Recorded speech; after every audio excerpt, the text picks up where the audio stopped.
I'm in a very unique position being a video content creator and podcaster in that there's many followers such as yourself that tune in to the Self-Publishing with Dale podcast or even the show on the main channel.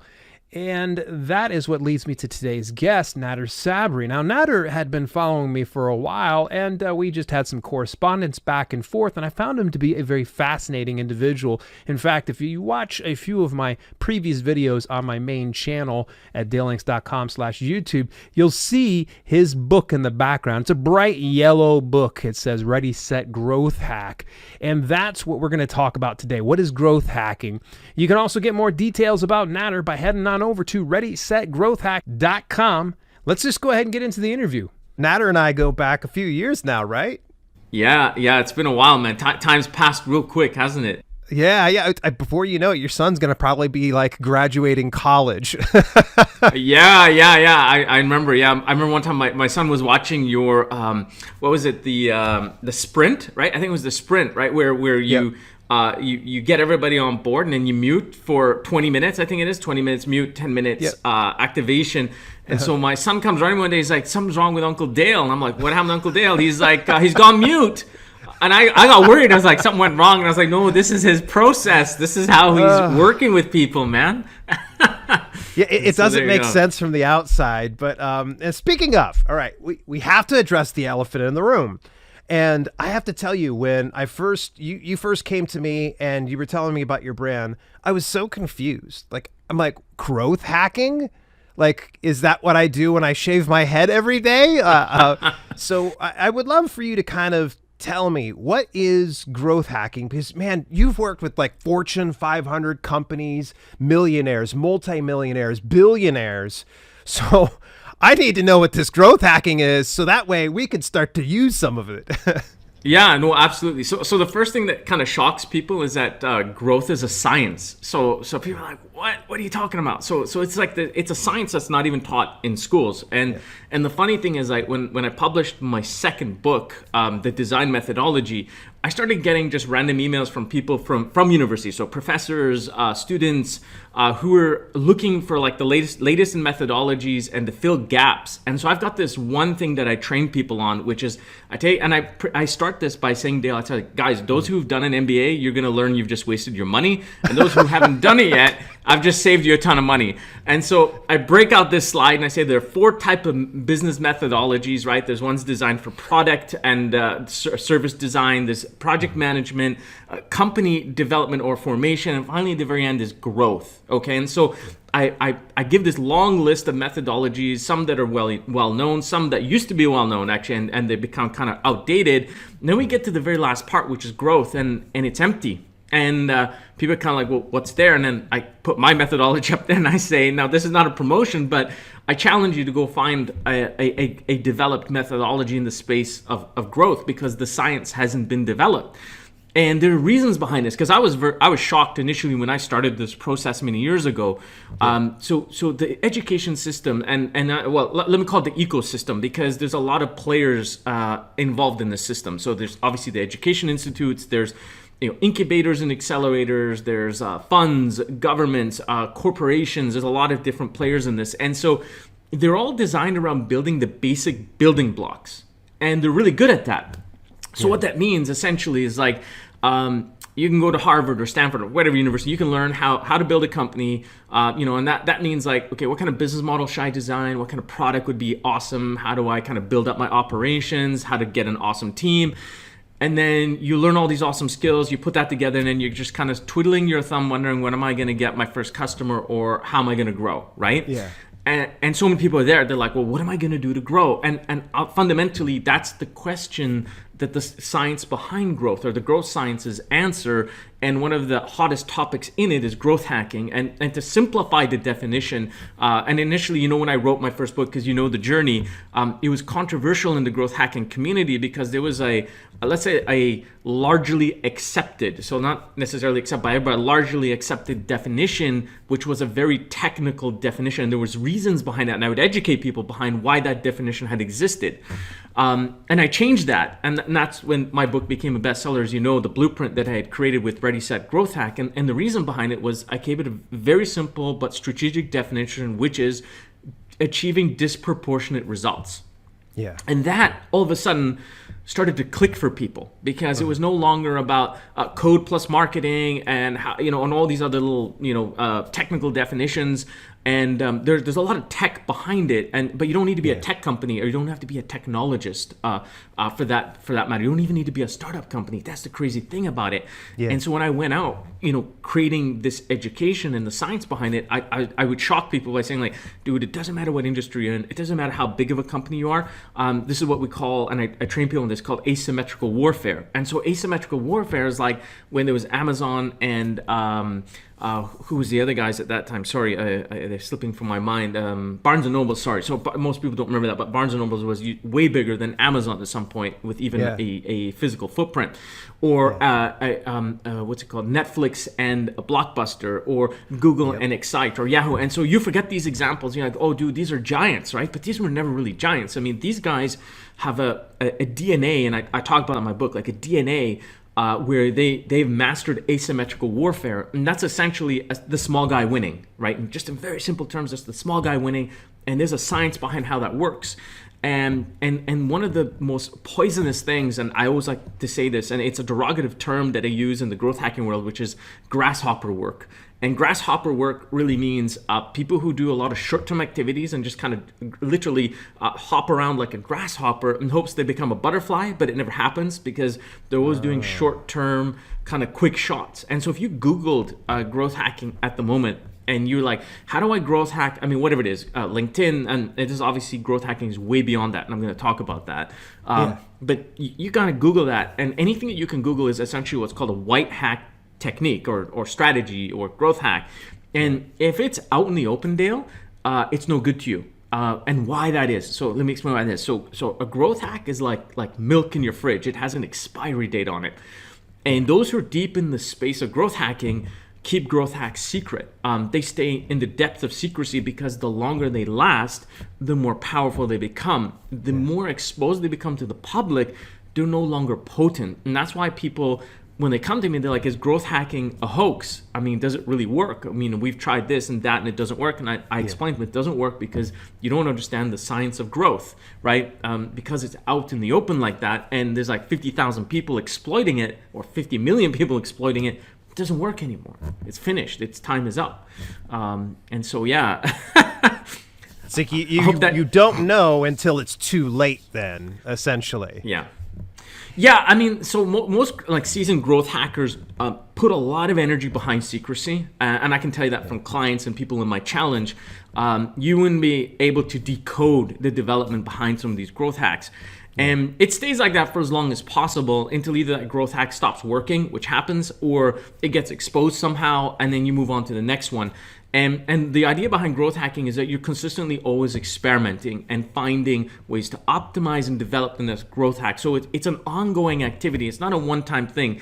And there's no silver bullet to this. And that's a large part behind the story of my first book, was that, like a lot of people tuning in right now, Dale, they've read all the books, they've listened to all the podcasts, and they've hired consultants, and they've gotten very little to no results.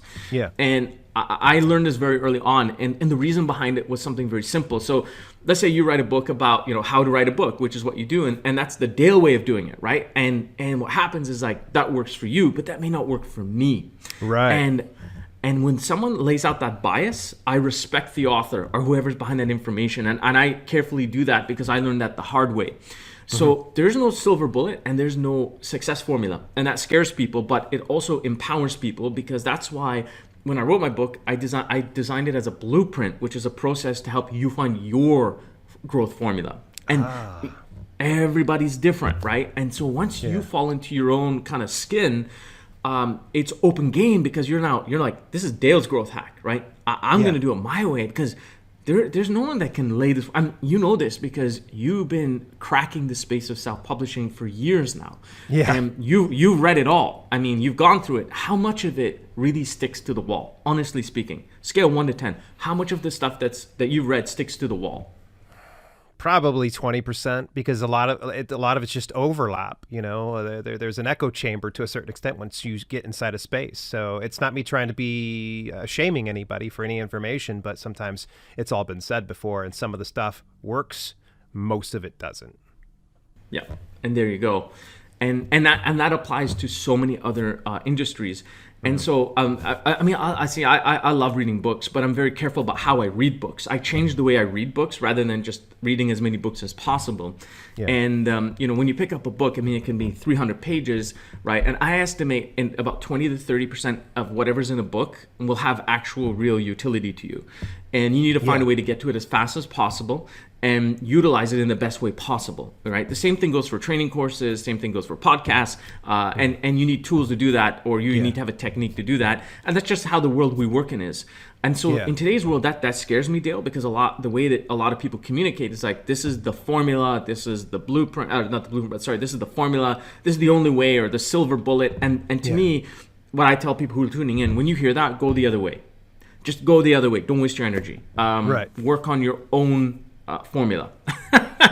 Figure it out for yourself. It takes a lot of dabbling. You have to kind of just study a little bit from everybody. And this is a huge reason why I try to tell listeners and viewers, like, it's cool. I really love the support. Please don't get me wrong. But I hope that I'm not your only go-to resource, because variety is the spice of life, and especially when it comes to business, and understanding everybody's perspectives can start to formulate your own game plan and your own blueprint that works for you. Because my blueprint is just, there's, my time's different, my lifestyle's different, my finances are different. Like, there's so many variables that work differently in my favor that we really can't even pinpoint on. So, man, I love talking to you. Like, these are the nerdy conversations that you and I have all the time.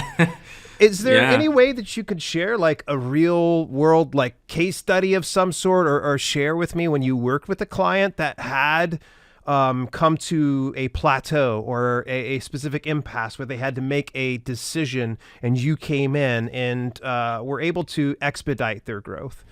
Sure. So I'll answer it in a couple of ways. First off, is the 10-day growth hacking challenge that I run answers this question every single day. So we look at real live people at all scales of life who are using growth hacking, and we show it in action, right?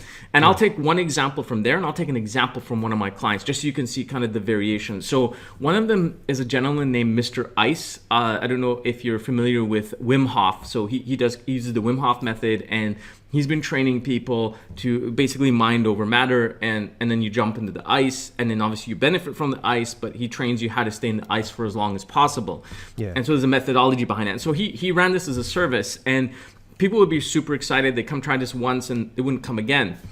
And so when he started on the challenge, one of the experiments that we ran that still works till today, which is incredible, is we changed the color of the ice. And this came from a playbook. And a playbook essentially is a growth hacking strategy that we use that we can apply in different ways for other situations. So this is called a color hack. And we use it with a client where we 27x'd his growth. That's where it originates from. And I'll tell you a bit more about that in a second. Yeah. But in his case, what we did is, like I said, let's change the color of the ice. We'll have one blue bucket, one green bucket, and one pink bucket. And it's essentially color dye. And and he said, what kind of results are we looking for? I said, we're not looking for any result. We're looking for what's called signals. So signals essentially is part of the techniques or the science behind growth, because we've been all conditioned to look for results.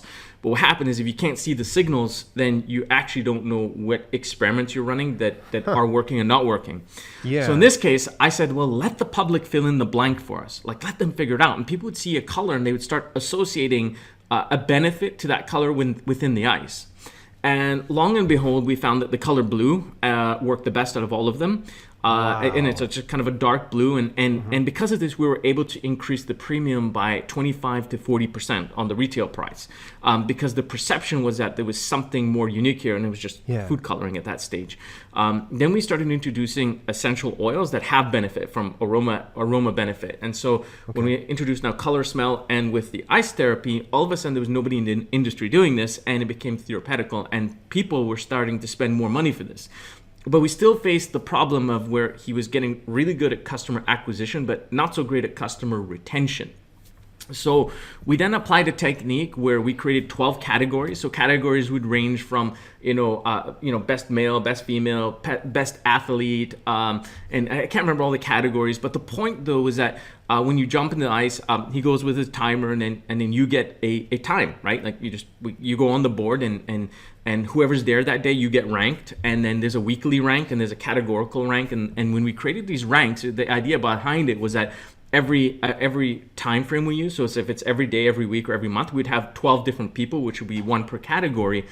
And what happened is it created a competition internally between clients where like, hey, I mean, if you just did 10 minutes today, come in and you can try to beat it next time. And so it got people coming in again. And so then we ran a campaign where like, if you beat your record by 25% every single time, 3 times in a row, you never pay again. And you get your money back for those 3 sessions. Sorry, not pay again, but you get your money back. And so what happened is the competition became furious, right? And people start coming back. And so we doubled up, and this is what we did, like a compounding effect. So we compounded on the premium of the product, and we compounded on the consumption pattern by creating more volume in the revenue volume. And so that's just a very simplistic example. On the other side, where this hack actually originates, it's a client of mine in Canada. He's invented something called an O3 machine. It's essentially ozone. It's basically just oxygen, purified oxygen. And he'll come to your house. Essentially, he puts this tarp on your house, and then he kind of locks up this machine to your door. They clean up inside. They tell you the 3 Ps can't be in there: people, pets, and plants. You got to get it all out. And then they kind of blast your house for, I think it's like 6-8 hours was originally how it used to work. Mm-hmm. And it sanitizes your house. It removes all the bacteria and germs and removes odors. And this was essentially, I think it was like a $3.99 or $4.99 service. It was fairly inexpensive, awesome service. He kept doing it, but it wasn't really growing. And so what we did is, the first thing we did is this tarp, and you've seen these tarps probably in your neighborhood. They're usually blue. They're usually blue, black, either blue or black. Actually, those are the most common colors because we looked into this. And so I was like, okay, we need to change the color of this, that really bright orange that construction workers work, that really, really bright orange that, like, if the sun hits it, it'll annoy the hell out of you. And he's like, why would we do that?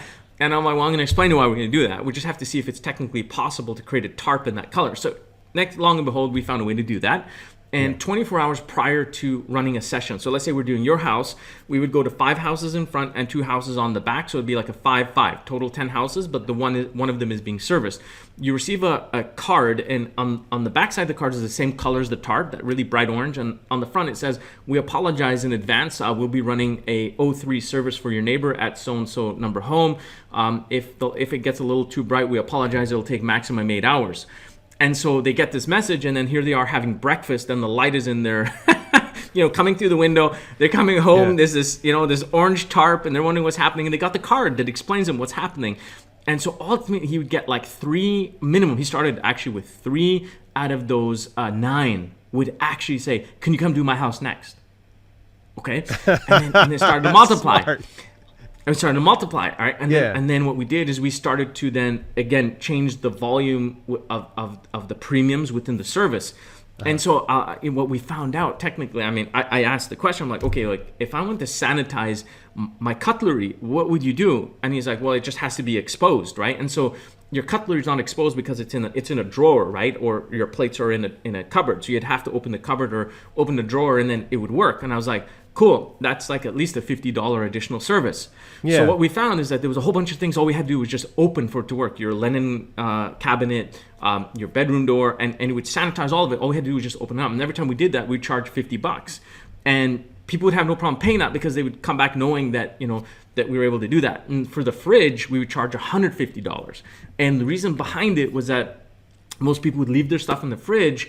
And so what we do is we go in there, we would remove whatever is required, get rid of it. It would be sanitized, but then we would also leave a basket of food for them when they return. And the basket of food wouldn't be from us. It would be from the individual who referred them as a client.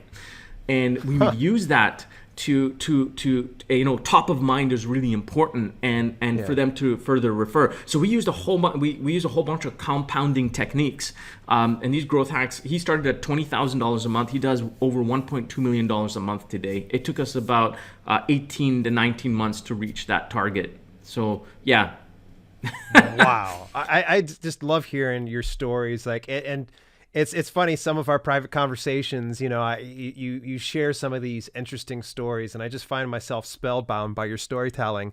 I have one last question to wrap up today's podcast. Something very brief. What's an advice that you could be able to pass on to self-publishers and authors today? Yeah, I think the biggest thing for me is focus on utility. So when someone picks up your book, how you create value is if I'm able to take whatever you're teaching me inside your book and do something with it. And of course, I'm talking nonfiction, not fiction. So I don't know much about the fiction side. That's not my area, but I'm talking, let me be more specific. So on the nonfiction side. And so the more utility you're able to give me in a book, the more valuable that book becomes. And I think you got to really focus on that. And I failed, my story. I failed writing my book many times because I would hire people to help me write it and it didn't work. And the best thing that I ever did was write my own book. It was painful. I was screaming. I was crying. I was going through hell. But the end product was worth it because I was able to communicate my science to the world in a simple, effective way with examples and things that that weren't coming through when I had someone else work on it for me. And that was a game changer for me, but I had to invest. And the story, I would write my book on my phone. I'd be sitting in airport lounges or in lobbies or wherever I'm just sitting having, 5, 10, 20 minutes down. You can write some of your best work in those downtimes with the energy you have between things that you're doing. And that was just my style. For some people, I know they need to just sit in front of their computer or wherever it is, or go to a cabin in the middle of nowhere. For me, I think any downtime you've got, just use it because you got that energy and keep it going. But utility is the key, man. Make sure when people read it that they can actually take what you're telling them and do something with it. And I think that's the key. Big special thanks over to Nader for taking some time out his day to spend some time with us and drop a little bit of the 411 on growth hacking. Did you learn something new? Is this something you could see yourself employing in your business as an author and online entrepreneur? Till later, this has been Self-Publishing with Dale, and I'll catch you in next week's interview.